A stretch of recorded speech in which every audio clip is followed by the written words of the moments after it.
We came up with this acronym called Coachable GUMP. Coachable, say that again. Coachable what?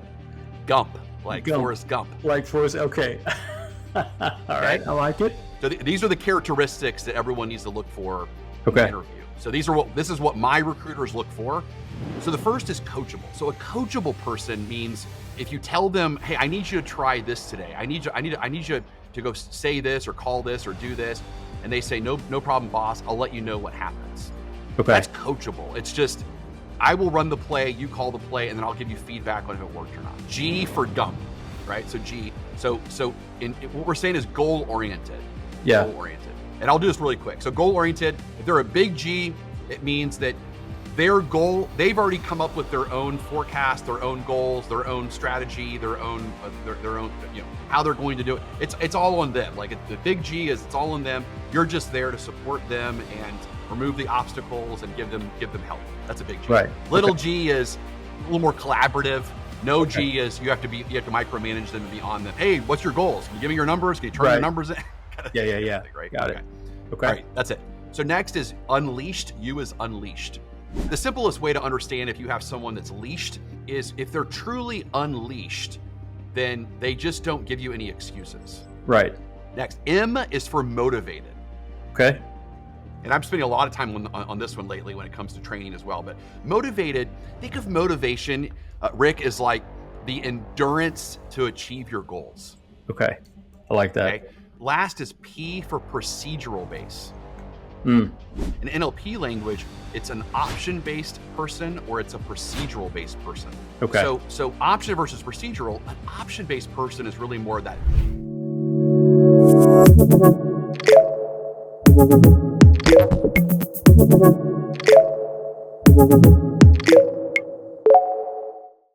Hey, welcome to the Future of Selling podcast. My name is Rick Smith, and I'm your host. I'm the Chief Customer Officer at Conquer.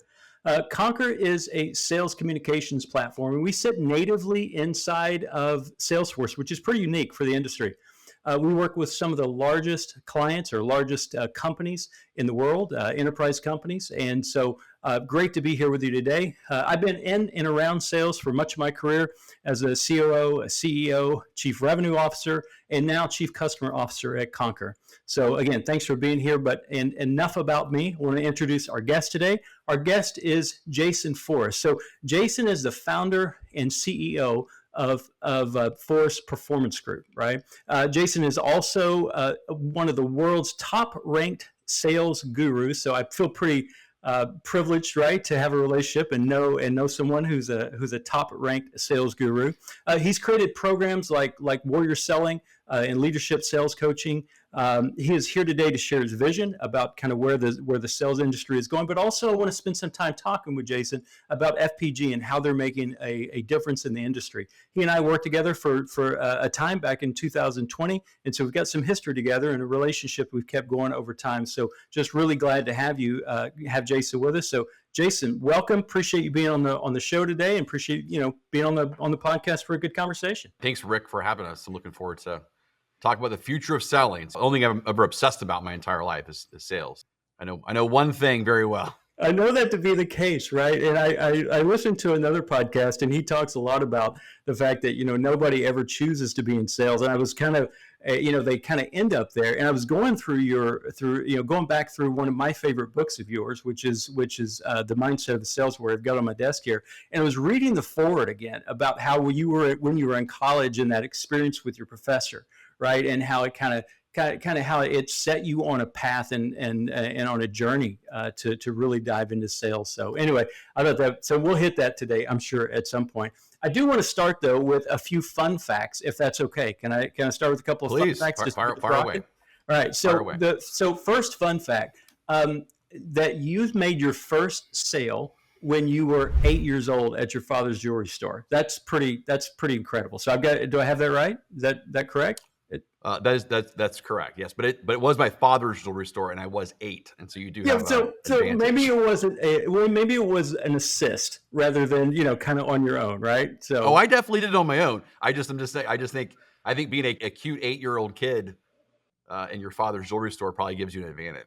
It probably does. So, all right. Well, so fun fact number one, I have 4 fun facts for you, right, in the audience. The next one is that Zig Ziglar was your Sunday school teacher when you were a kid. So I thought that, and I remember you telling me about that some time ago, but that's pretty cool. And I'm assuming that probably, I mean, I followed Zig and still, and some of the folks that have followed him, like John Maxwell. So I would assume that some of Zig's influence, you still have that on you today, as being able to spend some time with him when you were young. So that's awesome.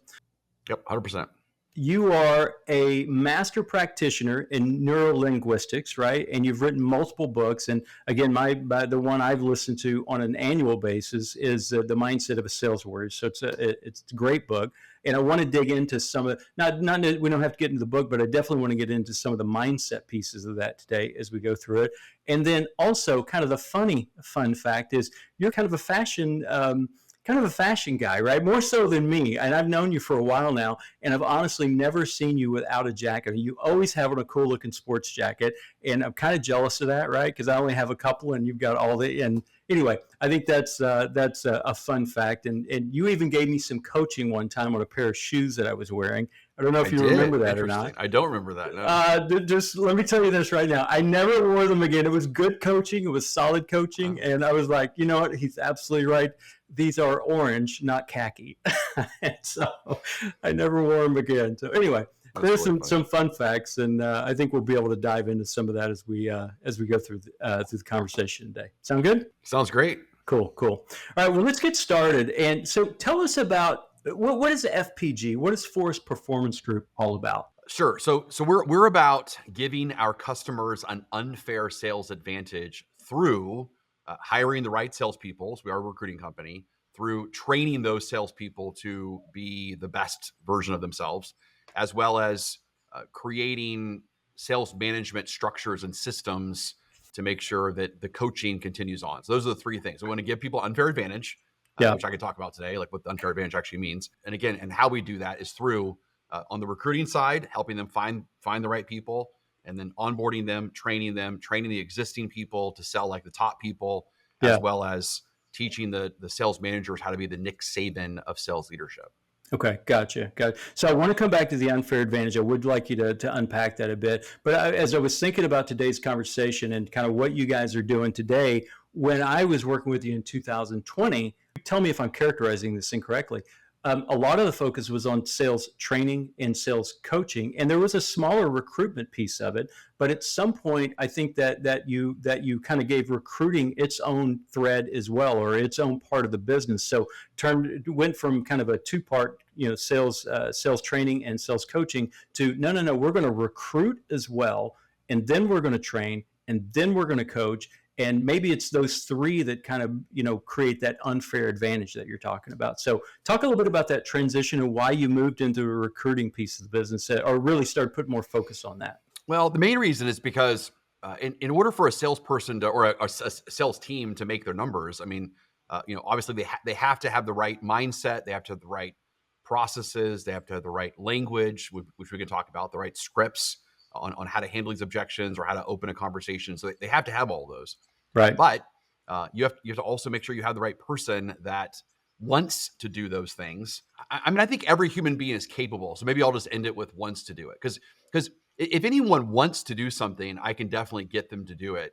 Right. But a lot of people from my perspective and my experience is they want to make the money of what great salesmanship makes. So they want to earn the income of that, but they're not willing to do what it takes to do that. Right. And so the recruiting side is really kind of one focus. And that's can I figure out if you're going to do what's necessary to be a top producer? Yeah. And you could look like a top producer, you could dress like a top producer, you could even speak like a top producer. So those are all kind of those are all the blind spots or the paradigms that we lock onto, the traps, I would say maybe is a better way. Those are the traps that we lock onto when we're interviewing salespeople that makes us think, oh, I think this person's going to make it, but they're just not willing to do what it takes to make it. Again, they sound great on the interview and they look the right part, but it's almost like they're a poser, Right. Right. Or maybe a good example is like a football player who, you you see some guy that's 6'5" and he's 275 pounds and looks like he can destroy everyone, but he bruises easily. Yeah. So he looks the right part, but it's not going to really execute. I gotcha. And I'm assuming that as you're thinking about, okay, we got to get the right people first, right? Because you can apply as much training, you apply as much coaching as you want, but if you're training and coaching the wrong person, then you don't have the same outcome, right? So when you think about the recruitment piece of it, so a lot of recruitment companies out there, right? What are you guys doing differently? How are you doing it differently that's creating a better outcome for your clients? Good question. So, for the record, team, I didn't want to be a recruiting company. Okay, so that's a good point. There's kind of like there's think about it. Like if you're a business owner and say, what are the two like hardest companies you could probably ever own, and that would be number one, convincing people they should be great through sales training. Okay, and making people do the hard things they don't want to do through sales training. And number two is trying to find those people who want to do those things. Right. I kind of like signed up for like the two hardest companies to ever create. Right. So, yeah. I mean, the only thing worse would be convincing a person to leave a CRM. That's probably the next thing. That's good. That's a hard sell. I saw that conversation with you and Mary. That's a hard sell. Yeah. But anyway, going back to that though, so the whole reason why I did it is because I just couldn't find a recruiting company that I could partner with. I mean, I would rather do that. I mean, I would rather stay just in the behavioral change element and just in the training and coaching element. I'd rather do that. Yeah. But the problem is that when I ask my clients, is it the sales process? Because one of the things that we do that no one else does is we actually create a custom sales process for a company. So okay. we actually so we'll take your top producer in your organization and we interview this person, and then we take our 12-step warrior selling framework.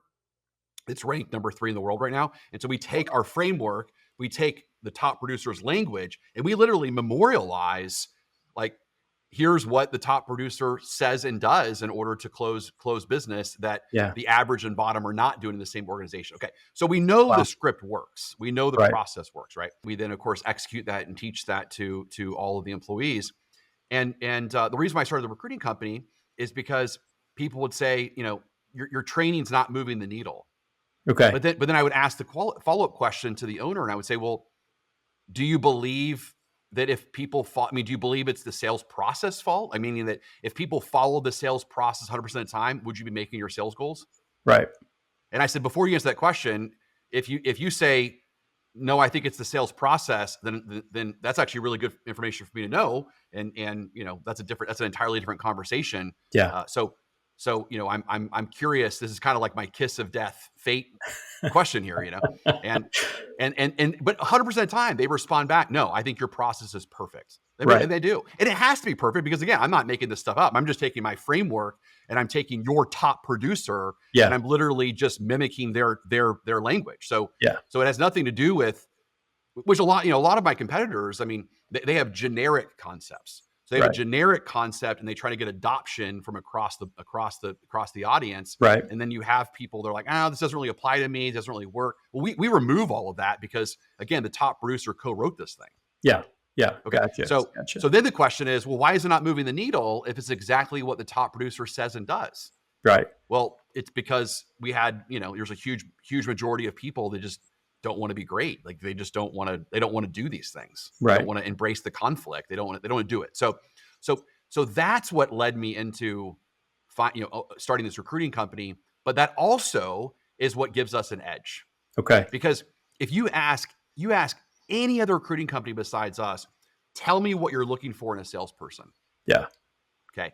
They're gonna give you the answer like if you were to ask a chef, tell me if this food tastes good, but yet you're blind, your nose doesn't work, and your tongue's cut off. Right. I mean, that's literally what a recruiter is. A recruiter, they've never tasted their own food. Right. They've never ate their own meal. Like that'd be crazy. You would never eat in a restaurant that a chef doesn't try their own food. Right. Have you actually tried this before? Yeah. And so a recruiter doesn't do that. They literally just, the recruiter really is nothing more than just an advanced version of an internal HR department, which is also a big failure point, right? they don't really know what they're looking for. They're looking at experience, they're looking at resume, they're looking at surface stuff, but they haven't actually ever experienced these people. So we created an entirely different perspective where we're a recruiting company that actually tastes the food, that actually eats the Right. food. And so we know if these people are going to succeed or not, because we know how they talk and we know what they're supposed to do. I mean, we have a different angle on it. Yeah, got it. You're really, you're like the chef who cooks the food, comes out, sits it on the table, and then sits down and has dinner with the family to go, what do you guys think? I mean, they're right there. And so if I think about, because one of the questions I had was just, okay, what are you guys doing differently from a recruiting stand? I mean, lots of recruiting companies, lots of sales training companies, just like you said, that are out there. What are you guys doing differently? But I think part of it is you're bringing your expertise from sales training and sales coaching into the recruitment part of the business, and also you're threading these things together. So instead of me being a recruiter who finds Joe Schmo or Jennifer or whatever the person's name is that, hey, here's a great candidate. And then I go, thanks a lot. Maybe I have a guarantee on that person, but I'm done after that. You guys are sticking with the process, right? So you're giving them you're providing the candidates from a recruitment standpoint, and then it sounds like once you've kind of brought them in, you're also part of building out the training process, which is really not based on a generic training process, but it's based on what you already know, what you're already great at, but combining that with the best salesperson in the organization as well. Did I get that right? That is correct. Yeah. So again, we're and I can go over what we're looking for in a recruit to give people information. But yes, once we recruit the person, we also will onboard them for you for the first 90 days. So we combine our sales training program, which again is ranked number 3 in the world right now. So we combine that program where you're selling 90. It's also trusted by the United States Army. We also train the Army recruiters as well. And so it's a very thorough, very, it's an incredible program. So they get that as part of the experience because I mean, look, it's, hiring the right person is one thing, but if you have failure to launch, I mean, if you can't get that salesperson successful in a very short period of time, right, then they start to really doubt themselves. I mean, really, both people. I mean, everyone doubts each other, right? So the person doubts the hire, the salesperson doubts themselves. They doubt the industry they're in. I mean, there's just so much kind of self-fulfilling prophecy that's going on there. So it's super crucial that when you hire someone, it is all hands on deck, that I'm going to do everything in my power to make this person successful in the first 90 days. Right. Because if they're not, then you might as well cut them back, cut them loose, and try again. Okay. So if I'm a sales leader, then working in a company, I'm listening to this podcast, right? And I was trying, and I'm just thinking about takeaways, right? And if I were thinking about, unless I were going to work with someone like you, right, like FPG, and they're going to handle the recruitment and the onboarding, the training, the coaching.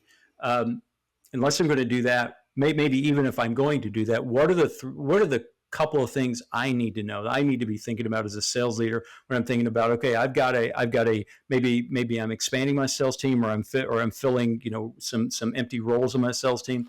What should I be thinking about? What are the top 3? What does good look like in that situation? Yeah, so I'll give you our formula. So again, my background is in neuro-linguistic programming. That's one of my certifications. And all that means is that NLP, neuro is brain, linguistics is our speech pattern. And it's a form of psychology that says the way that we talk to ourselves and the way that we talk to others is a leading indicator to what we think about, which is a leading indicator to how we feel. Are we confident? Are we afraid? Which is a leading indicator to what we are going to do. If we are confident, we are going to do certain behaviors, versus if we are afraid, we're going to do different behaviors. And obviously those behaviors will lead to a certain result. Okay. Right. So that's NLP. It's just the study of that. And obviously if you were a top producer, you think, speak, and act differently than if you are not a top producer. Okay. So that's NLP. And I've weaved all that in to obviously Warrior Selling, the mindset of a sales warrior, because that's all about, here is what top producers think, speak, and act like compared to the average and compared to the bottom. So let's give you the kind of the cheat codes of just be like them. Here's what you should be. Right. So, but we took that same model and we reverse engineered it, and we created the recruiting side. So what does that mean? We said, okay, well, what are the characteristics of top producers? And we didn't just make this stuff up. I mean, we literally studied our top producers from all of our clients in 42 different industries. and we actually interviewed them and we got to know them, and we used our internal trainers to kind of reverse engineer or unpack them and what makes them unique, what makes them special. And we came up with this acronym called Coachable GUMP. Coachable. Say that again. Coachable what? GUMP, like Gump. Forrest Gump. Like Forrest. Okay. All right. I like it. So this is the acronym, right? So coachable. So these are the characteristics that everyone needs to look for in the interview. So this is what my recruiters look for. We obviously have a series of questions that we ask in order to uncover this, but everyone can kind of come up with their own questions if you like, or you can contact us and we can talk about our questions. But first is coachable. So while people are listening to this, I would think of your existing team, and you can even like stop the recording for a second right now, and I would list out, all of your players on your team. So let's say you've got 10 salespeople, and I would list them out, and I would do this exercise because this will kind of give you a snapshot of, okay, well now I need more of this person and less of this person, kind of thing. Right. Okay. So the first is coachable. So a coachable person means if you tell them, hey, I need you to try this today. I need you to go say this or call this or do this. And they say, no problem, boss. I'll let you know what happens. Okay. That's coachable. It's just, I will run the play, you call the play, and then I'll give you feedback on if it worked or not. Yeah. Okay. If they're anything less than that, then I would call, meaning they're not coachable, is that there's a lot more selling that has to be done. Yeah. Okay. Well, why are we doing this, Rick? What's the point of this? Are you sure this is going to work? When do I need to do it? I mean, it's just a lot of that, right? So the more questions they ask, the more questions they ask, then the less coachable they are. So that's coachable. Okay. So, and if you want to do a fun exercise here, I always do a big C is coachable. A little C is kind of coachable. And then a no C is they're not very coachable. They ask a ton of questions. They wear me out. Like my son Saunders at 16. My son Saunders is a no C, where my daughter Mary Jane is a big C, and then Elizabeth would be probably a big C. So anyway, just want to rate your kids at the same time. You can do that. So all right, I'll think about that. okay, so the next one is G for GUMP, right? So G. So what we're saying is goal oriented. Yeah, goal oriented. And I'll do this really quick. So goal oriented. If they're a big G, it means that their goal, they've already come up with their own forecast, their own goals, their own strategy, their own, how they're going to do it. It's all on them. Like the big G is it's all on them. You're just there to support them and remove the obstacles and give them help. That's a big G. Right. Little G is a little more collaborative. No G is you have to micromanage them and be on them. Hey, what's your goals? Can you give me your numbers? Can you turn your numbers in? Yeah. Right. Got it. Okay. All right. That's it. So next is unleashed. You is unleashed. Hoping you would hit that. Okay. And unleashed is just, it's just right out of the book, right out of the mindset book. There's 4 types of leashes. There's a story, which is people aren't buying right now because of the election. That's a story. There's a reluctance, like I'm afraid to call this person because I don't want to bug them. A reluctance. I'm afraid to, raise the price because they're going to leave me. You have self-image. I don't see myself as a salesperson. And then a rule, which is, if I'm going to give them like 5 days before I follow up.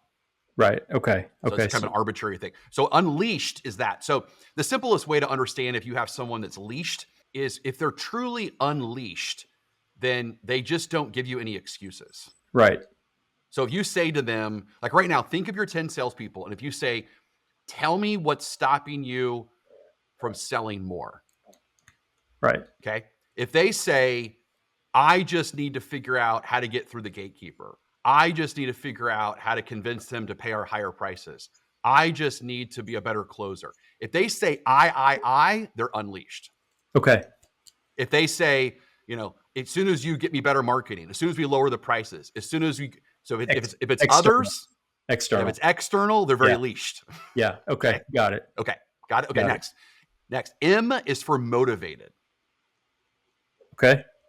And I'm spending a lot of time on this one lately when it comes to training as well. But motivated, think of motivation, Rick, is like the endurance to achieve your goals. Okay. I like that. Okay? So a big M means that they can handle all of the, I'm not sure, we're thinking about it.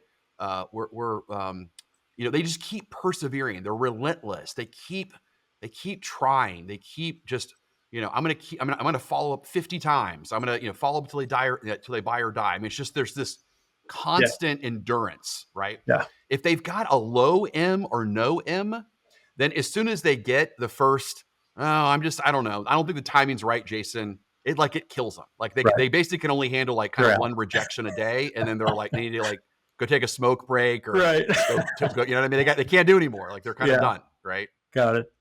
Okay, so Okay. that's M. So M for motivation is really just how much endurance do they have? How much can they handle the pain, the torture of selling? All right, Okay. and Got it. then last is P for procedural base. Mm. And Okay. these are all NLP meta patterns, but you would know the procedural one. So and as I know you're a big traction guy and that whole thing. Well, when traction was created, he talks about the visionary integrator concept. Right. Well, I mean, he just labeled what NLP has been talking about for the longest time. So in NLP world, he made it sexier, he made it sound friendlier, but in NLP language, it's an option-based person or it's a procedural-based person. Okay. Got it. Okay. That's the actual NLP meta pattern of it, right? So Okay. like move towards, move away, option, procedural, et cetera. Like these are meta patterns, right? Well, Okay. and a meta pattern just means how you're uniquely wired. Yeah. That's all it means. Okay. So option versus procedural, an option-based person is really more that visionary-minded person where every customer is different, every situation is different. I like to maybe be an artist. I like to kind of like go with the flow of things, Right. versus a procedural-minded person is no. Every customer might be different in the sense of their personality, but it's the same process every time. I just got to try to fit fit the them in the process. box. Right. Yeah. Yeah, I got to stick to the so we want procedural-minded people. Okay. Okay. Got it. Because an option-minded person, we call them a Rambo, Okay. right? So what does that mean? It means, because a lot of people go, well, no, Jason, I'm doing my evaluation right now, and my top producer is actually very option-based. Yeah. And I go, well, is your top producer probably the founder? Right. Right. Got it. Yeah. Yeah. So a lot of times that top producer, you can be an option-based person and be a top producer. But the problem is that you can't scale and build a team of Rambos. That's why it's called the Rambo. It's one person. Right. Yeah. Right? They're the hero, the unique. Yeah. Got it. Yeah. And so if you're trying to build like a Navy SEAL team, well, I want to be able to go into a sales meeting as your sales manager, and I want to be able to call a universal play that everyone's going to run. Yeah. Well, if I have a team of 10 Rambos, I need 10 unique meetings. Right. You see? True that. I can't have one meeting with 10 people. I need 10 meetings. Right. So it's just not scalable, just not effective. I mean, they may do fine on their own, but it's hard to reproduce the Rambo, right? And this is all about trying to reproduce results, reproduce outcomes, reproduce behaviors, right? So 3 things really. So coachable GUMP. I'm going to remember that, by the way. So being coachable, I'll run the play. Being goal oriented, right? And there's big G, little G, no G. Being unleashed. Motivated, just the endurance to achieve and just kind of deal with rejection and no's and ambiguity and stuff like that, and then also being very procedural based. That's what. So again, if I'm a sales leader and I'm going, okay, I need to improve my team, I need to improve my recruitment, I need to improve my training. These are some things they should be thinking about, right? They should be thinking about probably calling you, but short of that, these are some things they should be looking at. Is that correct? That is correct, but and again, for the people right now listening, when it comes to the biggest thing one of the biggest complaints we always have, right, is my team won't follow our CRM. They won't use the CRM. They won't. Yeah. Well, that's, I would say 100%. You're probably not hiring procedural minded people. Right. A option minded person would not follow a CRM. Yeah. Like okay. It would be too much discipline and too much not discipline, but it's too boring for them. It's too the same. They don't feel a sense of reinforcement by following procedure, and for me, I kind of think that way. I think in process. And so if nothing gives me more joy than having a process in place that I can close the loop on, like, yeah, it's great, man. Love that, so that's what you're talking about. So let me ask you this. So a lot of, just because I've read some of your work and I know you and I know a little bit about the company, so much of what you guys do and so much, and well, this last question, we'll kind of talk about, the future of sales, where we're going from here, but so much of what you do is around mindset, right? And even the unleashed part is around mindset. What do you see? Define the difference for us between belief and mindset. I think I know, I've got it in my head what I think it is, but this is your area. What's the difference between belief and mindset? If someone has a certain mindset, I mean, I would almost say that the mindset is really like the consequence of your beliefs. Okay. It's probably maybe the better way to say it. So Okay. like, for example, like if my belief system is that I succeed or I fail, it's all on me. Right. Then I'm going to have a mindset of, the buck stops with me. Like Yeah. I'm gonna have a mindset of there's no one else to blame but me. Like Right. that would be my mindset, Right. like if like for me, like I think people need to have a selling mindset. Right. Okay. Well, one of the reasons why people don't have a selling mindset is if you go, well, if you think of sales, what comes to mind? Yeah. And they go, well, I think of Bernie Madoff. No, that's a con artist. Right. Okay. That's not a salesperson, right? Got So what do you call yourself? Why call myself an account manager? Why don't you call yourself a sales manager or a head of sales? Or why don't you call yourself a sales rep? Well, because people don't like salespeople. No, they just don't like bad salespeople. But you see, if that's your belief system, then you're not going to have a selling mindset. Right. So to me, it feels like when you think about mindset, this is where I've conceptualized it, and you tell me if you agree or not, that the mindset is almost like it's the collection of beliefs that I have adopted, right? And I kind of have this feeling that there's a default mindset, the one that I walk around with every day. And then there is an intentional mindset, the one I'm moving toward, right? And when I think about what you guys are doing with warrior selling and removing those 4 leashes you talked about, that's kind of what I see. What I think about is, okay, so recruitment, get the person in the door and in the seat that has the best mindset possible. But even then, how do you continue to intentionally move that mindset toward one that is going to create better outcomes? And so the last question I had before we move to kind of where do you think it's going from here? What's the best way to change one's mindset? You've got these core beliefs or this core set of mindsets that this, that, and the other. How do I move that from my default to my intentional mindset? What's any thoughts on that process? What that looks like? I do. Yeah, I have a lot of thoughts on that problem. That's my whole life is spent on that process. So all right, well, that's all I do. Right? I need to come over and we need to talk some more. So anyway, that's all I do. Yeah. So I mean, I think so. Step one is do they actually believe what you just said? So I mean, I agree with what you just said. The actual research of that is 95% of our decisions that we make on a daily basis are in our subconscious mind and are already basically kind of, we're on autopilot. So who you are today is not who you are, it's who you were. Okay. So interesting. So what does that mean? It means like every day is basically Groundhog's Day unless you are intentional.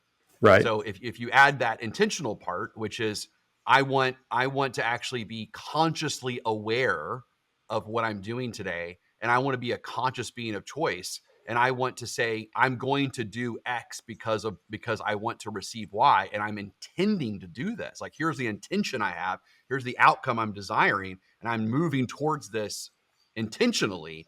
Right.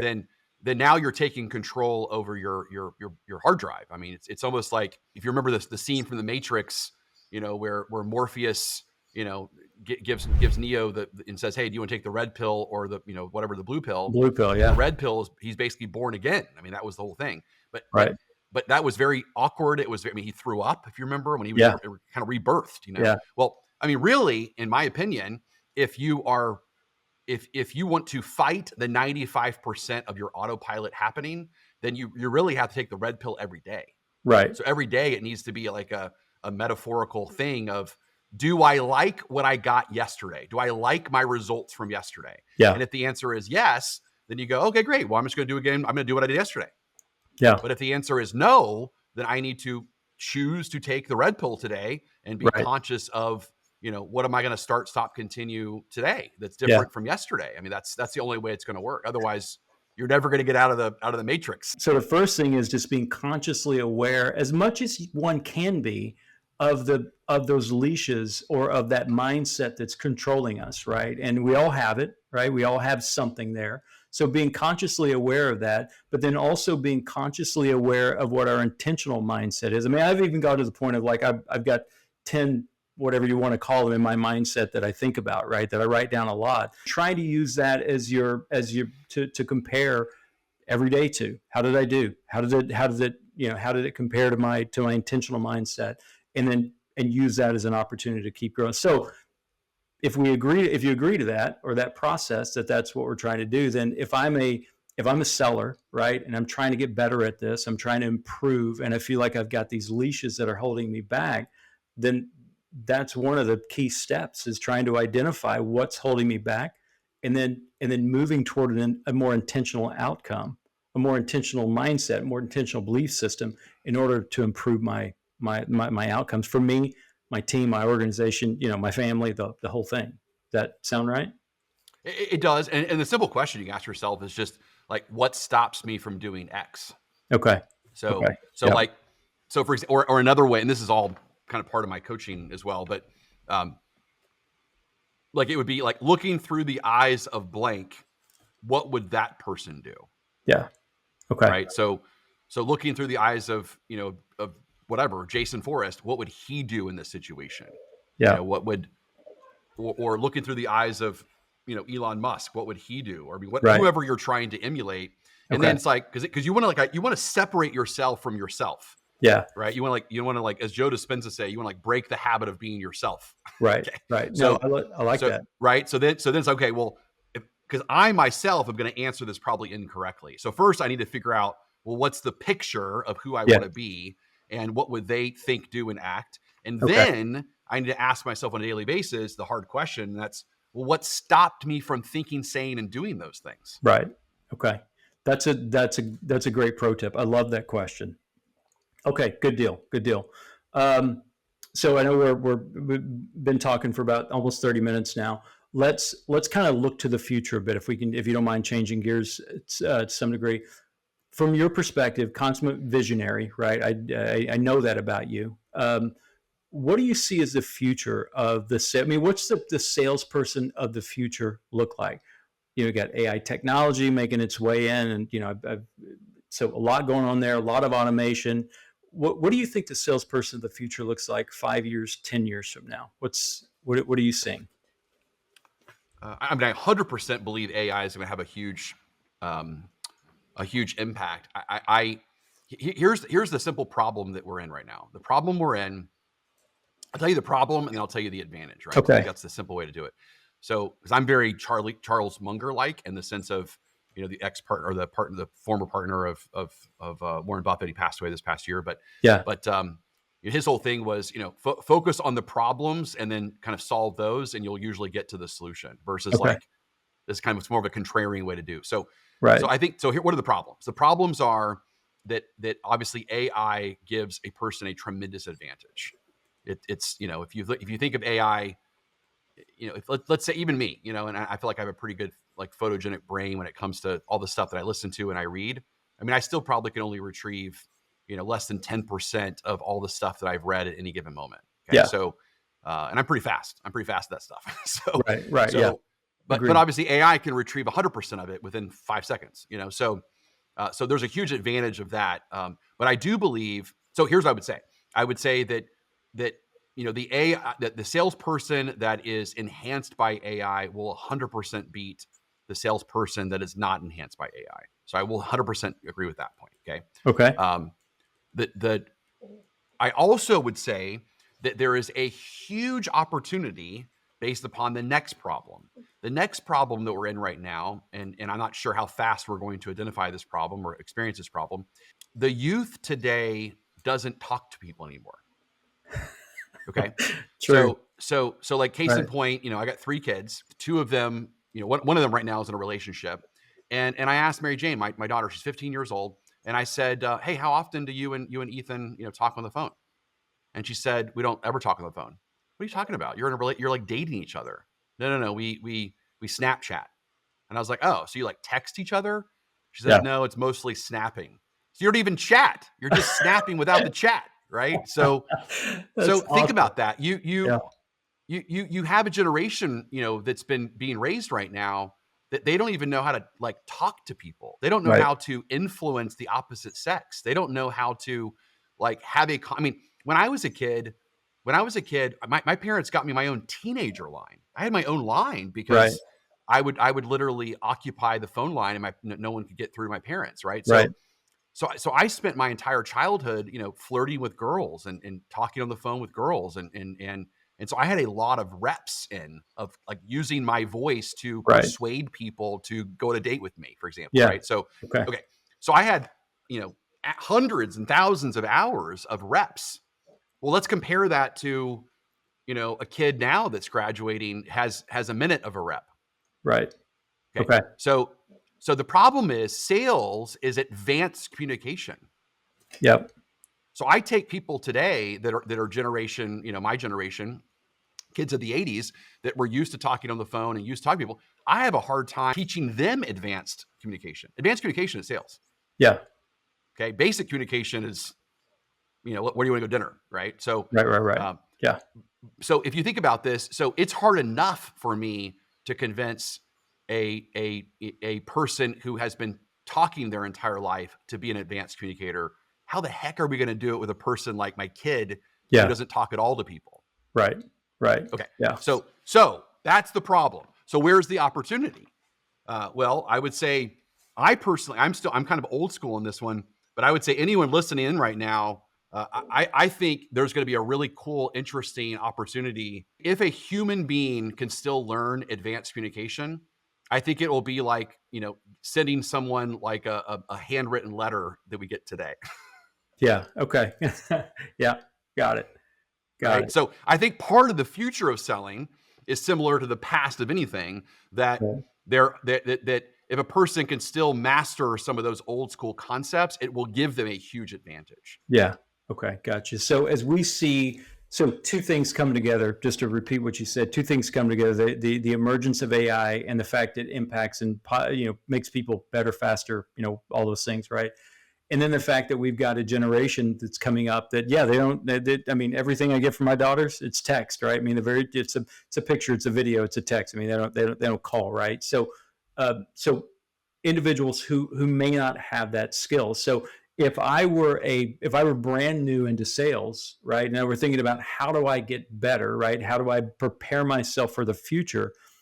It almost sounds like there's two things, because you also said the person that is enhanced with AI is better. So one, I probably need to know how to use AI and incorporate that into my sales process, right? Into my tool bag, or whatever metaphor you want to use.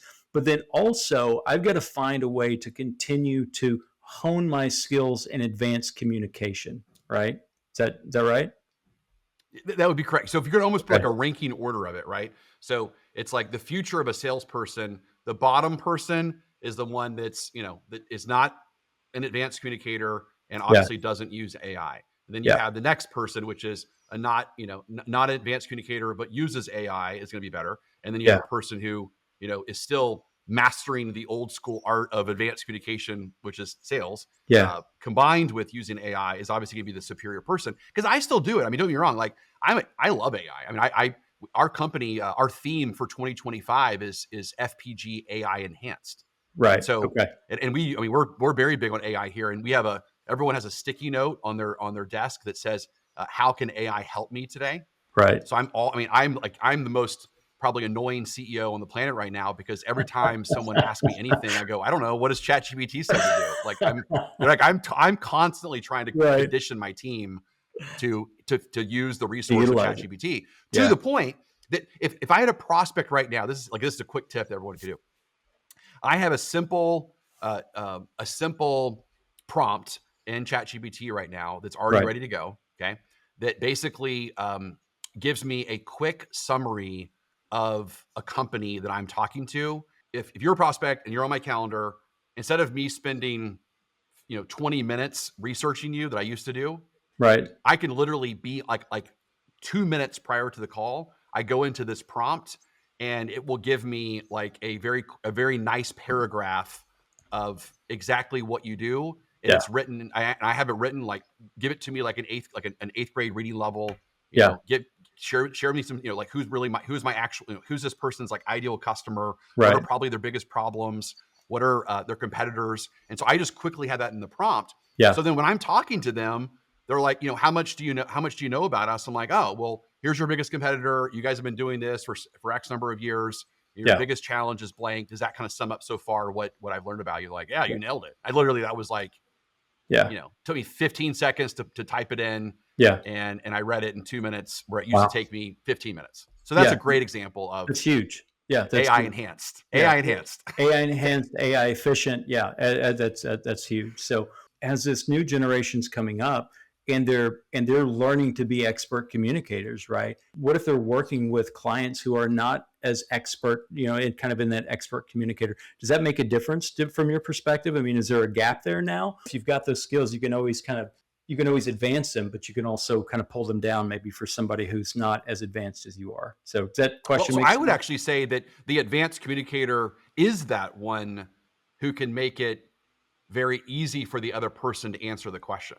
Okay. So think of like if you're like a Joe Rogan communicator. Well, I mean, he can like get anyone to open up to him and spend 3 hours with them, and his conversational style of asking questions. So when I say advanced communicator, if you are not an advanced communicator, it might even be better in some regard because I can now guide the conversation, but I'm making it so conversational for you. It's like we're having a sales conversation, Right. but it's so conversational that it makes it very easy for you to look smart and makes it easy for you to answer questions and makes it easy for you to look good.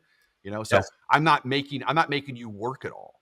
Right. I mean, Okay. if you're an inferior communicator, then you would actually put too much work on the other person. Got it. Okay. Makes sense. Perfect. That's a good way to think of it, I think, right? I mean, that's a good. Yeah. It's kind of like when I went through 16 weeks. I think you knew this, but 16 weeks of improv training, and they would. One of the things they said to me over and over again that was so great. What a great concept from taught by 4-Day Weekend in Fort Worth, and they said, the best improvers that everyone wants are the ones that assist the other actors to get the joke. Right. Okay. Got it. Right. So if you're an assister, you are actually way more valuable than if you're the stealer of the joke. Right. So, right? And if I'm an advanced communicator, then I think I would have the skills to speak with someone who is also on that advanced level, or I've also got the skill to, I don't want to say dumb down my communication, though I just did, but I can pull that down to a different level as needed. So I've got the ability to dress up or, to kind of speak up. I've got the ability to pull it down a little bit because I just got more bandwidth on my communication skills. I think that's what you're saying, right? Yeah. I mean, yeah. The simplest way to think of advanced communication is am I making it easy for the person to share, what their problems are, what their desires are, what their fears are, frustrations, dreams, destiny. Like, am I making it easy and fun for them to be able to go from where they are to where they want to go? I mean, I'm kind of making that up as I go, but I think that's a good way to kind of frame advanced communication. Yeah. Okay. Gotcha. Cool. And that's a good thing for people listening right now. I mean, if salespeople are listening right now and they're like, man, I always feel like when I talk to customers, it's kind of awkward and they can't really answer the questions I'm asking, and they say a lot of like, I'm not sure, or I'm busy, or this is not worth my time. That's actually on the salesperson. Okay. You see, because an advanced communicator would not be asking questions that the customer is blocking. So that would be called like an offer block. Like, I'm making an offer to you and you're going to keep shutting me down. Yeah. Well, I need to kind of guide the sales conversation in a way where it's just a very enjoyable conversation that just happens to lead to me selling you something that you get excited about. Right. Trying to move them away from pain to a better outcome, to a better life. Right. Yeah. Got it. Cool. Well, I know you've got a hard stop coming up, so I want to let you go in a second. But what about for you guys? What's now? I mean, Future of Sales. That's the name of the podcast.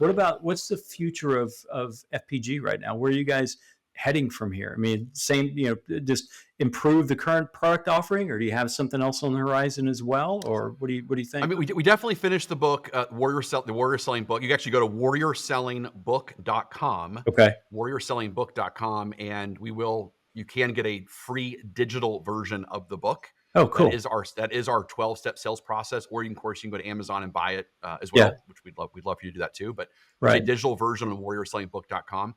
So my belief system and what I'm obsessed with is I call it the holy trinity of sales performance. And that's, we have to up level our thinking, we have to up level our words, and we have to up level our process. Well, I've written the book, The Mindset of a Sales Warrior. That's our thinking.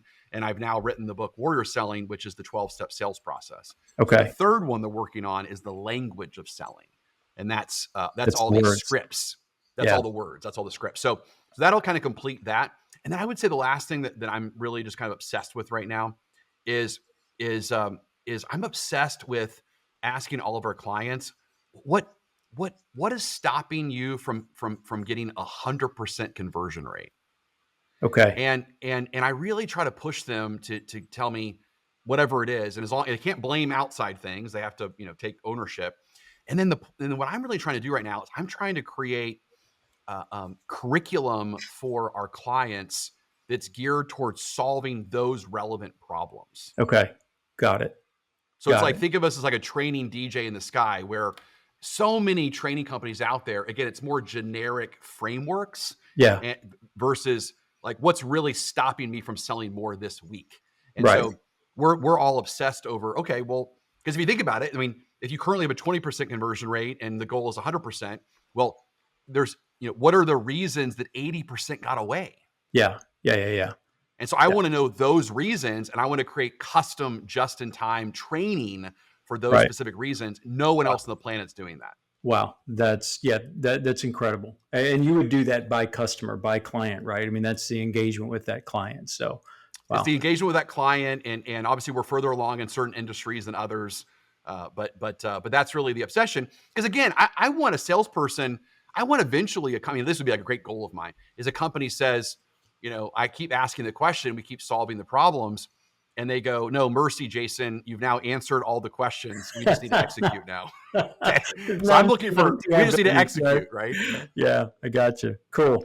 All right, good deal. So key takeaways for me, just a couple. Tell me if I got them right? And join me in this as well, because I know you got to run. One, first key takeaway, focus on what your top producers look like, right? And incorporate Coachable GUMP, which was, are they coachable? Are they goal-oriented? Are they unleashed? Are they motivated, and are they procedurally based? And obviously, you and your team and your content can help with all of those. The next one, and it kind of relates back to the first one, is update the mindset, right? Because that's where it all. When I always think about what you're doing as and you may correct me if I'm wrong, kind of the mental and emotional side of performance, right? It gets into that piece of it. So update the mindset, be consciously aware, understand what your current mindset is and your intentional mindset, and find a way to move toward that, whatever your mechanism is for doing that. And then I love the holy trinity as well, right? So process, my process, my words, and my thinking. And so another really good takeaway there. And I guess if they want to get into that, then they probably need to pick up the mindset of a sales warrior, warrior selling, and then you're working on the next book, The Language of Selling. And so I guess to get that, we just continue to follow you and wait for you to get that out in print so we can read it. That's it. That's the game. Yeah. I mean, I'll kind of end with this, and that's, the big thing I believe is that all human beings really are doing the best they can with the internal resources they have. Yeah. And those internal resources are what they think about, what they say, and what they do. So if they want to give positive change in their life and they want to achieve more than they're currently achieving, then they just need to think differently, speak differently, and act differently. I mean, it really is that simple. I'm not saying it's easy to do, but it's really that simple. But that's the path. That's the path. But that's the path. Yeah. Okay, cool. Hey, thank you so much for spending time with us today. I really appreciate it. Just great reconnecting with you, and hope to see you again soon. We'll talk to you later. Thank you, sir. Awesome. Thank you. All right. Bye-bye.